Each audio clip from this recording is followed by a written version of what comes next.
Hello everyone, welcome to the channel, welcome to the workshop. So it has been raining pretty much non-stop for the past couple days. Raining this morning, a lot of rain on the horizon on the radar when I looked at it a little while ago. So it's a good day to do some inside work. And I've got this project that needs to be completed. Haven't worked on it in a while. And so let's work on that air compressor again.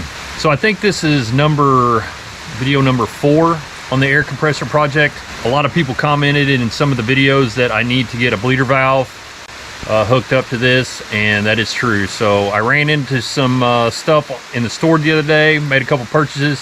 So let's try to work on this bleeder valve today.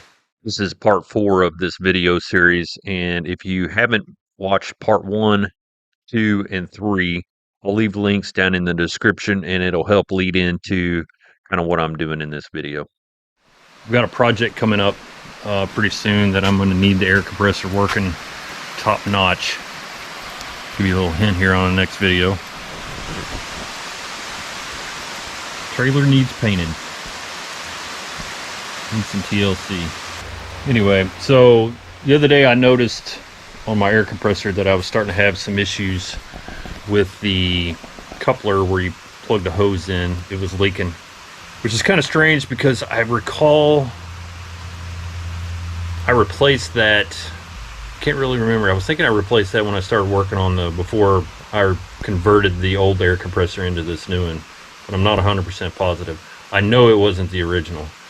So I replaced it, and within 2 weeks of replacing it with a new coupling, the new coupling started leaking. So in the process of changing out some of these valves, here I'll show you what this basically looks like. So this is what was leaking. It only would leak whenever this was fully engaged. I'm not really sure why, but I had to replace that one again. And in the meantime, the old regulator, which these have a aluminum housing, body housing, it cracked, and I didn't even over tighten it, it just cracked. So I had to replace the regulator. So this started leaking again, so I'm replacing this again. And in the meantime, I was in the store to find some couplings, and I ran across this switch. It's a Porter cable switch, but it has a built-in bleeder valve. So it was reasonably priced. It is up to 135 psi, which matches with what the motor and the pressure that I have on that tank. They had a larger one that would go up to 155, but I don't want that one. This is the right one, and it was the right price. So one of the reasons why I haven't done this before is to get the bleeder valve. The previous switch, which I'm going to pull off here in just a second, doesn't have a built-in bleeder valve. This one does. And the ones, all the ones that I had found before were pretty expensive. And it's not that I really didn't have the money, I just didn't want to pull the trigger on that. Everything was working fine. Kind of like one of those things, if it ain't broke, don't fix it. But it might ultimately break if I don't fix it. But found this one, reasonably priced, built-in bleeder valve. So let's pull off the old switch and start working on this thing, get it hooked up, do a few other things in the meantime. So once again, there was a lot of comments about installing a bleeder valve on this, and I 100% agree. But here's the million-dollar question that I have. This is the switch that I pulled off the original air compressor, and it does not have a built-in bleeder valve like this new one I bought, where you would run a line from the check valve on the tank over here to this bleeder valve. So the question is how did the previous air compressor bleed off that what I'm going to call that stagnant air that's in the line after the compressor reaches its max output, fills up the tank, let's just call it 130, shuts off at 130. So from the pump to the tank, that air will stay 130 unless there's a bleeder valve. I get it. So with the old one, did it just always have that and it didn't really matter because it was a different kind of pump? Or does it have some other kind of bleeder valve system, like in that old pump or in this current switch? I really don't know. So I'm going to, before I'm change this out, I'm going to run a bit of an experiment. In the line, the high pressure line from the pump to the tank, I've got a section. I'm going to pull this thing out away from the wall so I can get to it here in just a second. But I've got a section of copper pipe. I'm going to install a pressure gauge on that pipe, and I'll probably leave it there, but just for the sake of the argument with this process that I'm getting ready to do and for this video, I'm going to put a pressure gauge in there, and we can watch what is happening to that pipe from the pump to the tank, and we'll see what's going on.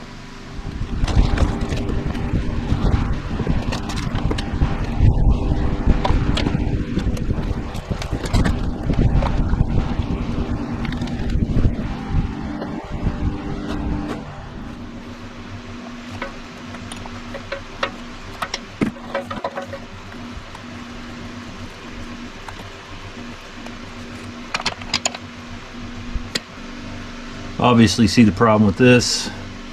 Barely get to the regulator. Have to get down on your knees to look at the gauge for the regulator. Everything else is supposed to be tightened up.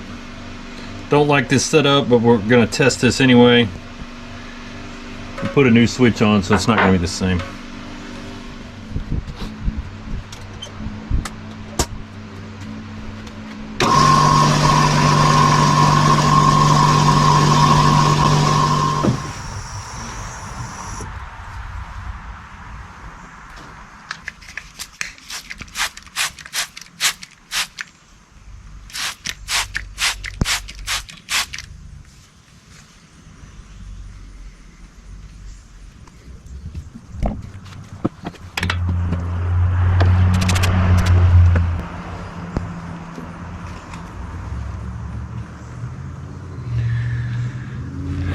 So it doesn't like that connection right there. I think it's stopped for this moment. This thing, your bleeder valve here, decompression valve, leaking.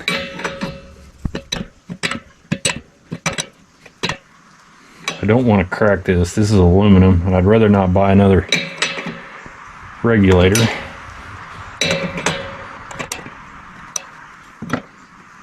Because I'm going to reuse this on the new switch.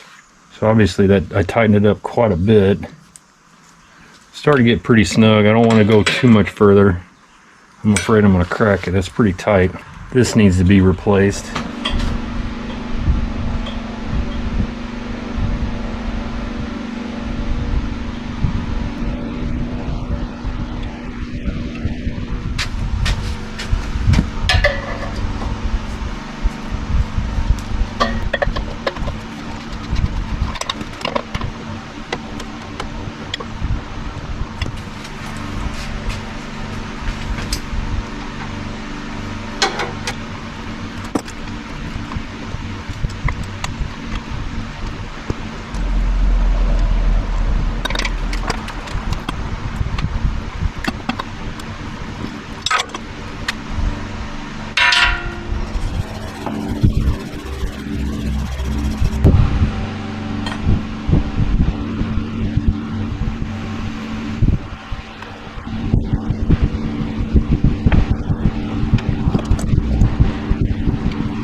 So I'm not saying that it doesn't need a bleeder valve, because maybe that'll help it. Help the fact that the air is bleeding off. So there's zero pressure in there. I'm going to record it again just in case my hat was in the way. But it was up to like 150. This was at 140. So where is the air going? Is it going back out through this oil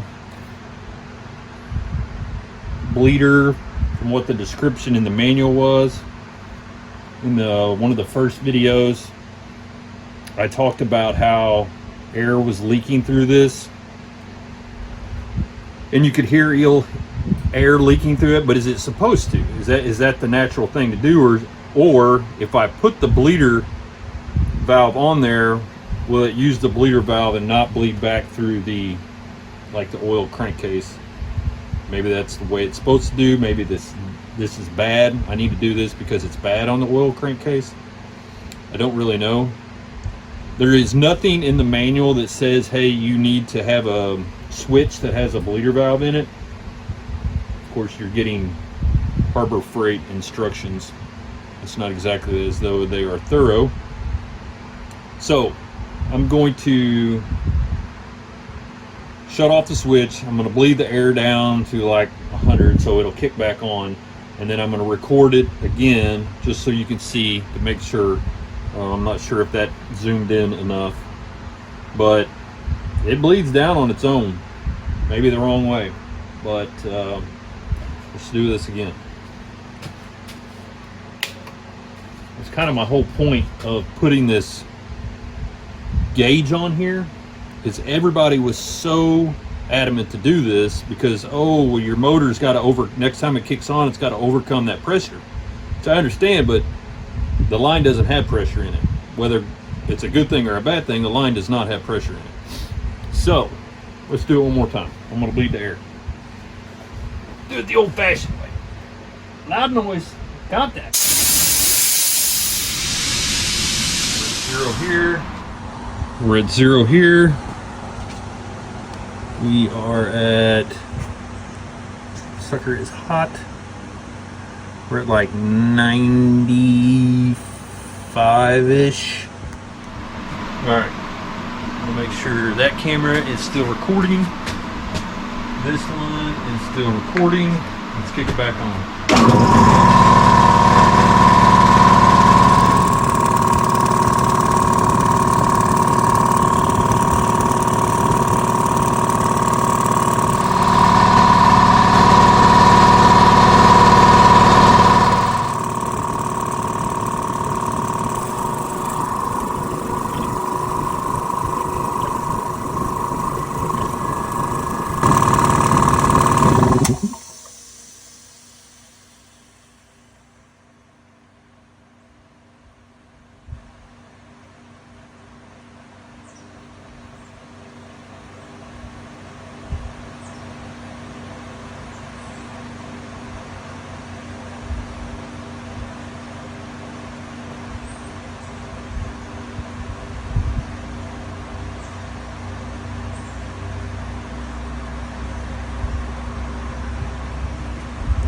Alright, I'll let it finish off with that other camera. Alright, I'll let it finish off with that other camera. Alright, so I'm going to go ahead, swap out that switch, install the bleeder line, and then leave this gauge in place, and then we will go through the motions all over again, see if there's any difference. I'd be willing to bet you that it bleeds down faster with that bleeder valve, which probably means that that air is bleeding out through that oil crankcase. Pause the video if you're at this spot, leave a comment, let me know what you think's getting ready to happen. Alright, let's change out that switch.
So like I was saying, this does not have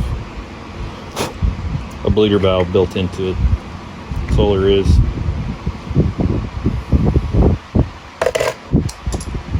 This one is a built-in bleeder valve. And I actually have some brass ones of these. Thinking about seeing if I could replace this plastic one with a brass one.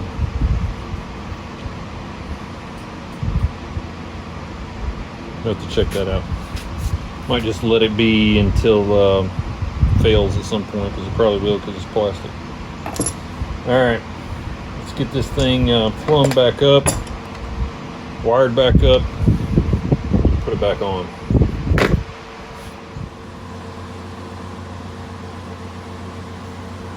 This will connect to the tank, pointing down.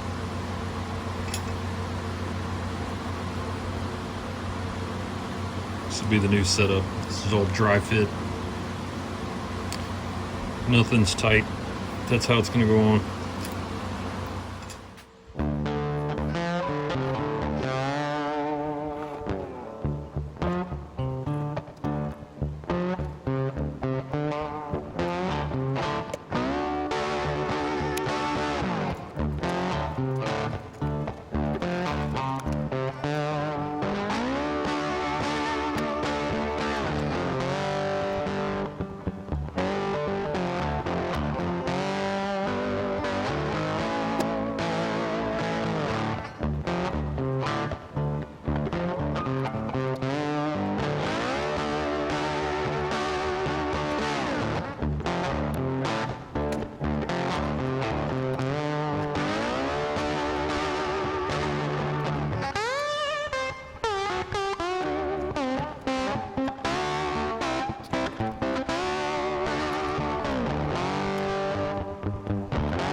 Well,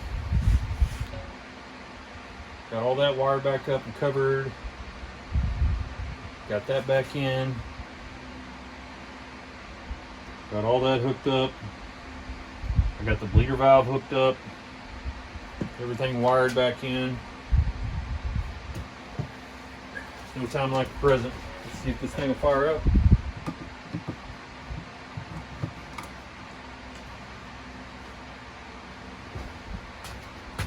I guess I ought to make sure that the switch is in the off position.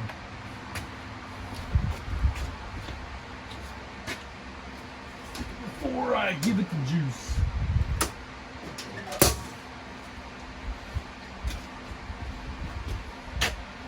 Contact.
Well, bleeder valve worked. Bled off super fast, so that's a huge difference. Well, it has been over 2 years since I started this project, and I think this is volume 4. But I think with pretty good certainty that we are finally done. At least done for a while until something else breaks that I need to fix. But I think we're good to go. No leaks. Everything worked. I think that pressure gauge, let me check real quick. It's supposed to shut off at 135 on the gauge. I don't know if you can see that or not. It looks closer to 130, but that's all right. I think it's supposed to lead in at like 105, shut off at 135. I bet it's closer to 100 and 130. Got the bleeder valve in. Ran it up through the frame. The switch doesn't feel, when you turn it on you can kind of feel it click in, but when you turn it off it's kind of gentle. So hopefully it's not going to cause an issue. Watch the gauge whenever it reached pressure and it bled off real quick, which is what it's supposed to do. And I don't have any leaks. So it should be good to go. Appreciate you guys watching. If you enjoyed the video, give me a thumbs up. You can feel free to leave a comment. And if you haven't subscribed, please subscribe. I need subscribers. More than anything else, I need subscribers. It's totally free, making this content. You guys can watch this stuff for free. And share the video if you want. And I'll see you guys on the next one. And hopefully the next one will be a sneak peek on this, using that air compressor to paint this thing. But we shall see. See you on the next one. See you guys.